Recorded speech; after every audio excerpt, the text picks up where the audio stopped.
Hey Right. everybody, this is Roger Sharman from Country Lowdown. I'm here with an absolute living legend, Mr. Cody Canada. So how are you doing today, sir? I'm good. How are you? I'm really good. I just started a new job on Friday actually, so the last few days have been a bit hectic. Saw these guys at the weekend, which was pretty Yeah. crazy. They're a good band. Yeah, So they're yeah, Friday very the album came out. So I'm going to remember that date forever because it's also the date I started my new job. So anyway, what yeah. you been up to? Well, just really promoting this reboot of Soul Gravy, uh promoting a new single and working on the next single. I just recorded a new song and it's being mixed as we speak. Right. Is that another song? Because you just released If You Want It That Much not so long ago as well. Yeah. Yeah, it's a new one. It's called Elle. I sent it off last week to get mixed and mastered and should be getting a final copy this week. Just I've been doing singles only. I did this reboot for the record, uh, well because I could. But when it comes to new music, I've been told that nobody's really buying full length records of new material. So I didn't want to waste my time and waste my material. So I'm just going song to song right now. That's interesting. I've not heard that. And I don't think that's the case over here.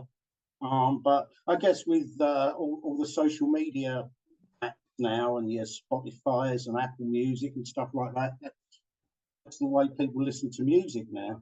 Although vinyl is making that big comeback at long last, getting more and more Yeah, popular. we are putting vinyl out.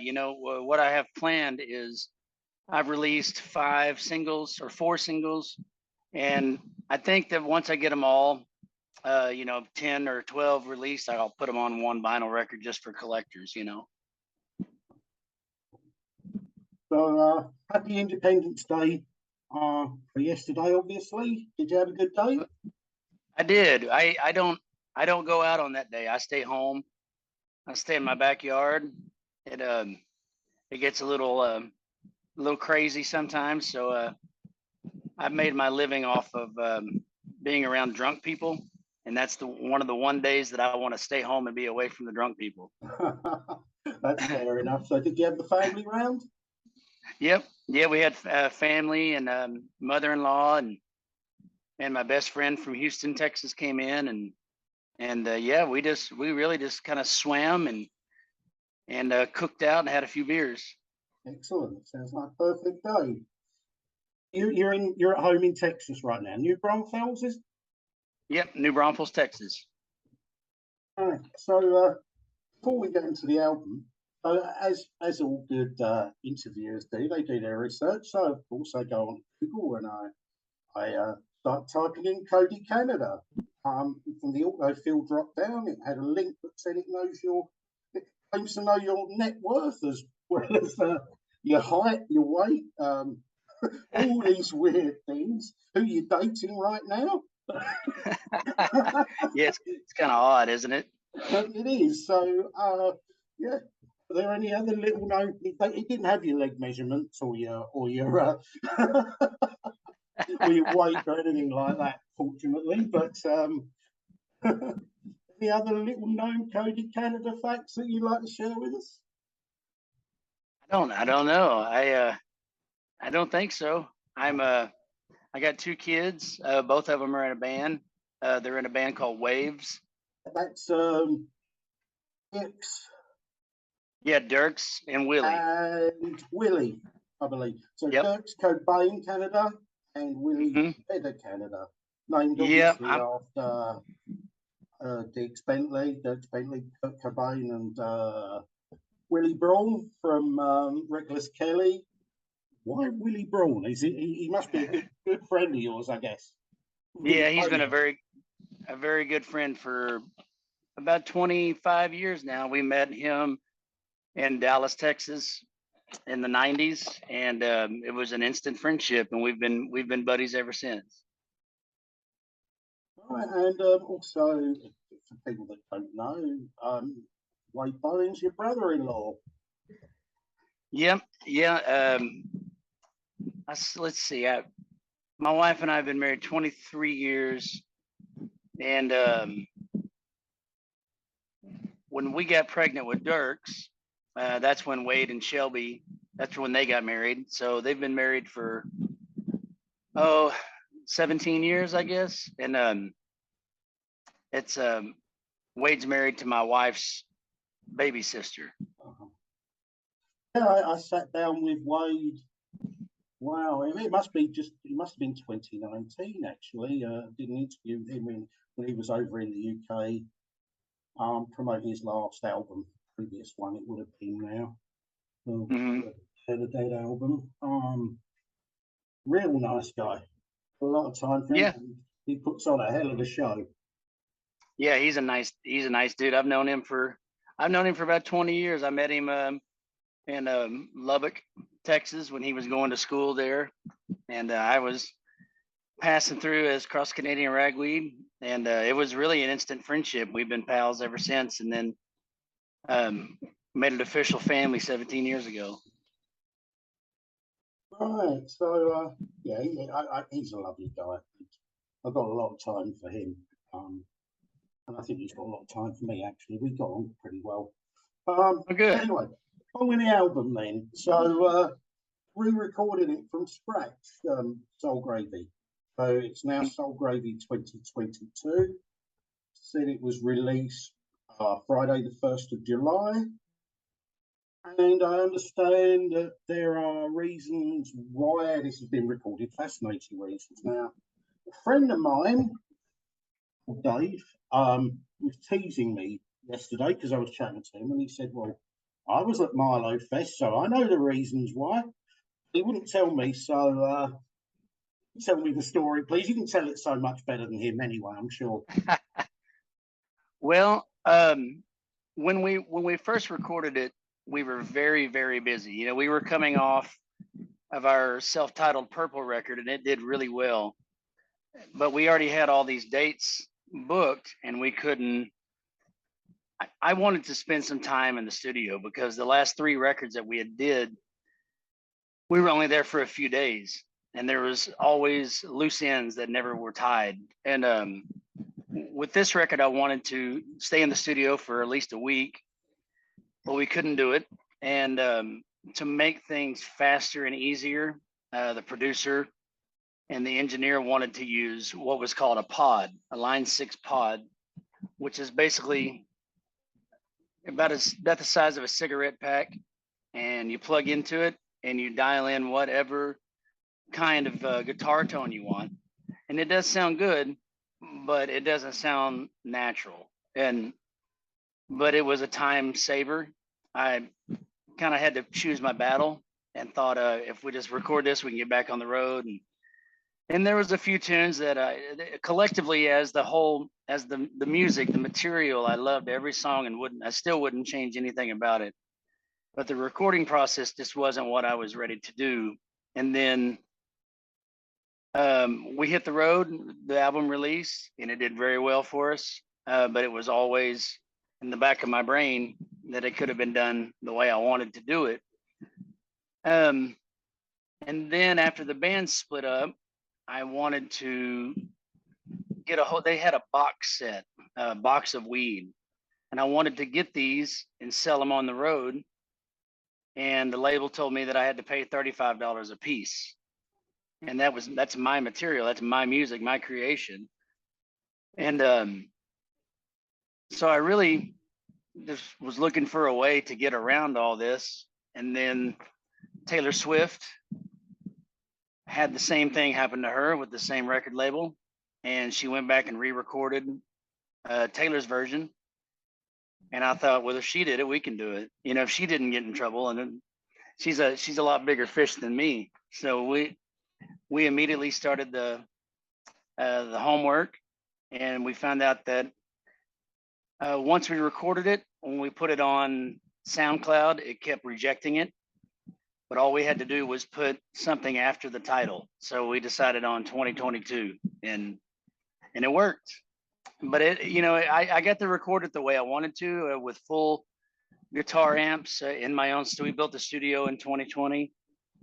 So we really used the room. We put amplifiers in the middle of the room and turned it up as loud as it would go. And that's the approach that I've done on every record since the original Soul Gravy. So I wanted to give this the same treatment, and I feel like it came out good. It's got a very live vibe about it. Me, I love Soul Gravy anyway.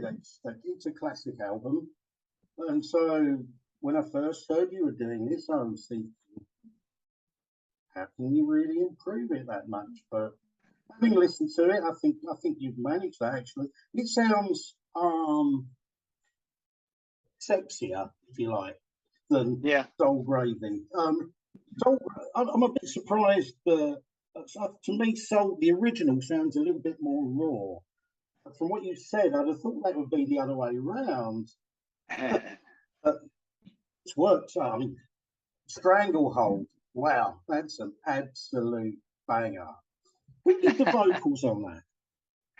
That is a friend of mine. My wife has a School of Rock here in town, and her name is Elle. The song I was telling you about, Elle, that comes out later in the year, it's about her. She is 16 years old, and she is a singer-songwriter, and she records her own music and has her own band.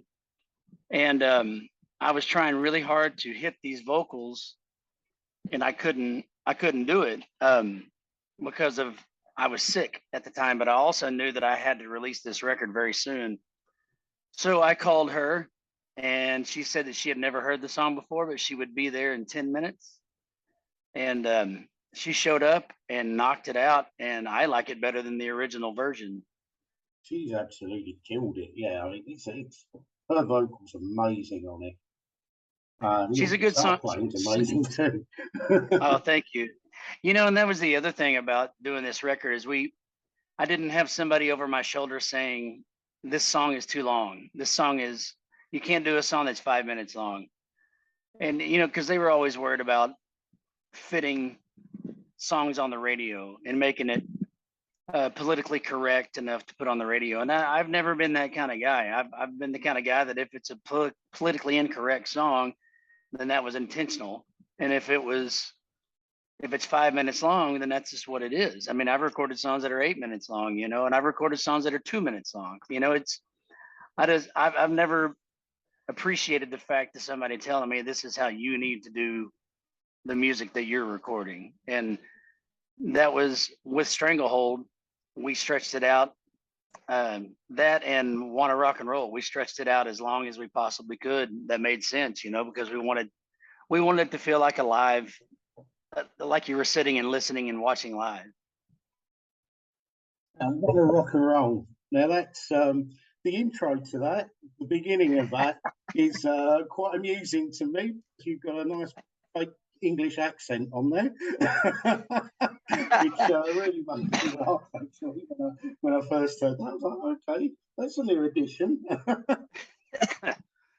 Yeah, we Jeremy Plato and I, bass player, when we did that original, and I said, this is a song by Ray Wiley Hubbard, that was a play on the original Redneck Mother song that was recorded back in the early 80s. That was me paying homage and making light of the situation.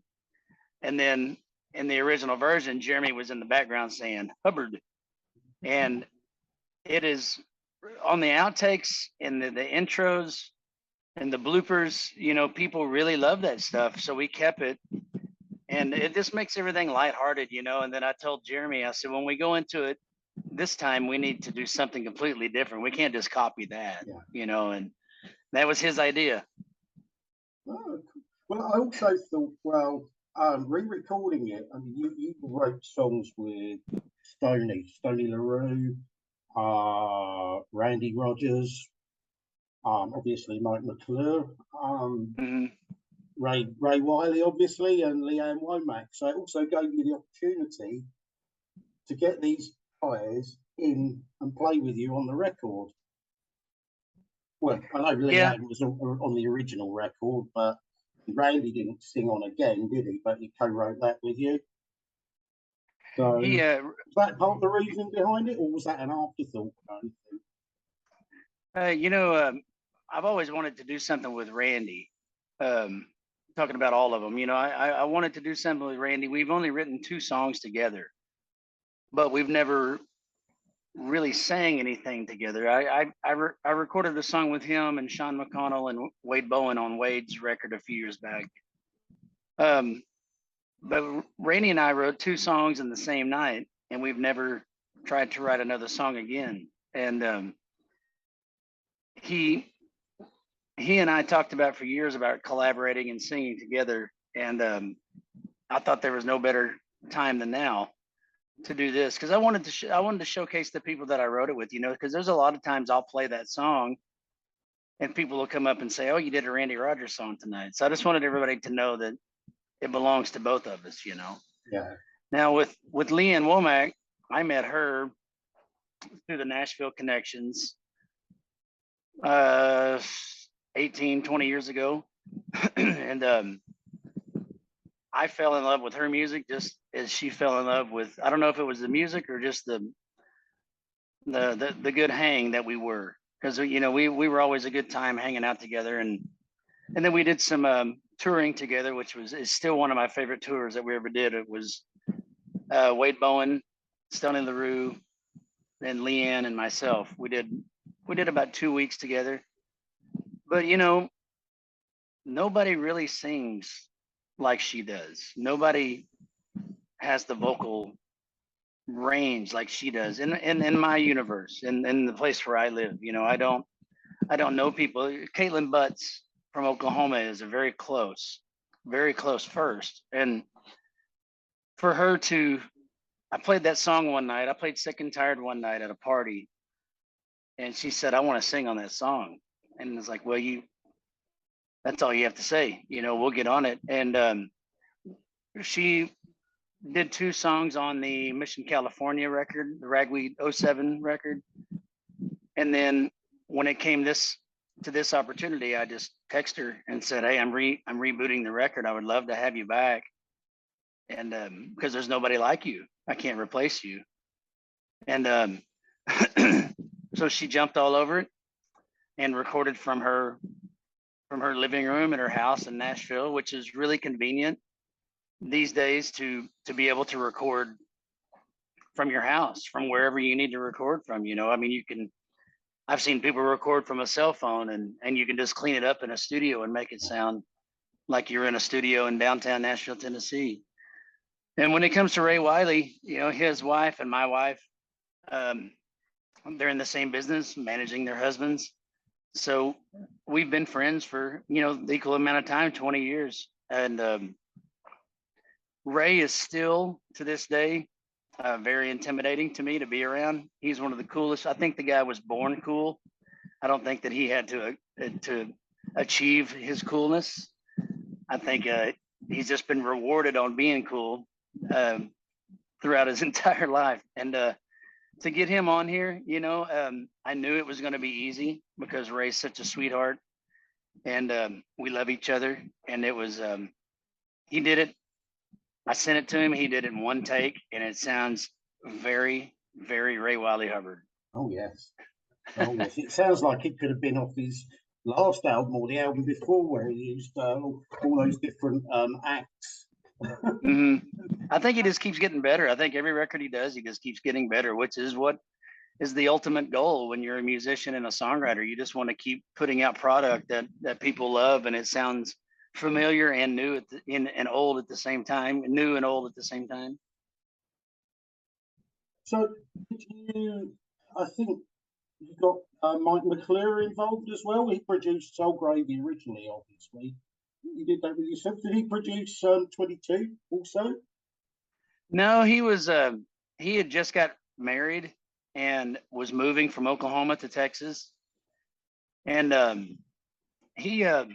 I asked him to be involved, and he said that he was so busy that he couldn't do it. And he also told me that, you know, you've done this before, you know these songs, why don't you do it? You know, and I've been kicking around the idea of doing some producing myself, and you know what, there's no better place to start than producing your own stuff, you know. So he really just kind of handed the reins over to me and let me do it.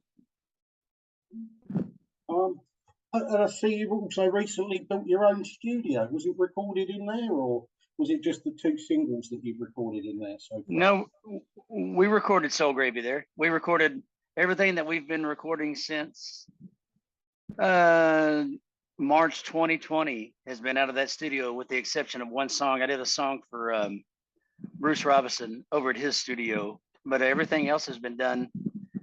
I mean, it's seriously a 15-minute drive from my house. That's rather convenient. Yeah, it makes sense. Yeah. So, you're off out on the road at the end of this week, I think, are you? Starting off in Colorado, ending up in Texas to promote the record. Is it just going to be solely a Soul Gravy, play the whole album kind of thing, and then maybe a few other tracks, or what are you got in store for people? You know what I've been telling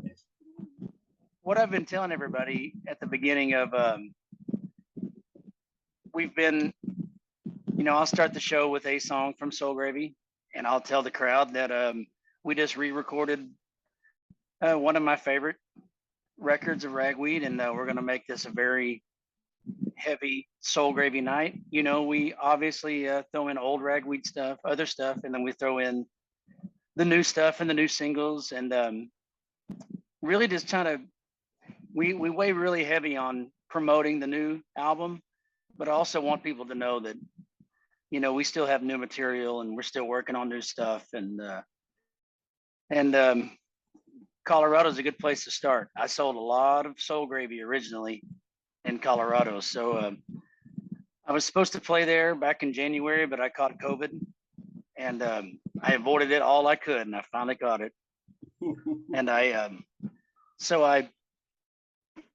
looking forward to getting up there and playing these songs for them. You know, we sold a lot of Soul Gravy records back in the day in the greater Denver area. So what I'm just telling everybody now is, you know, I'm leaning heavy on the past, but I'm also pushing forward with new material. So I know that a lot of people get hung up on the past, and a lot of people miss the Ragweed stuff. And what I tell them all the time is, in the very beginning of Ragweed, it was me and Jeremy Plato, and it was our vocals and our songwriting and our guitar and bass playing together, because Jeremy is the best bass player that I've ever known. And I'm not saying that because he's one of my best friends and family. He just really is one of the best, you know. And when I was 16 years old, I knew I wanted him to be in my band, and he the same with me. So when the people start missing Ragweed and saying, you know, I want this to be again, it's like, you know, it's right here. The music, the people that put it out, it's right here. All it is a different drummer. That's it. You know, it's a different name. People don't like change. People want to feel young. But if you just let loose and look at it and listen to it, it's just like John Fogerty. I mean, if you go to a John Fogerty show, do you really miss CCR? I mean, it's right there in front of you. You're listening to it and you're watching it.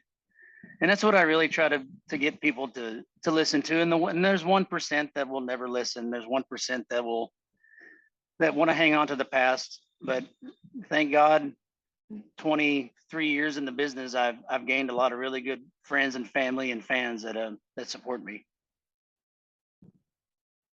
Have you ever played in the UK? I can't recall it, and I certainly haven't seen you here. Or when I've been in the US, actually. I must come and see you sometime. But yeah. Or have you got any plans to come here?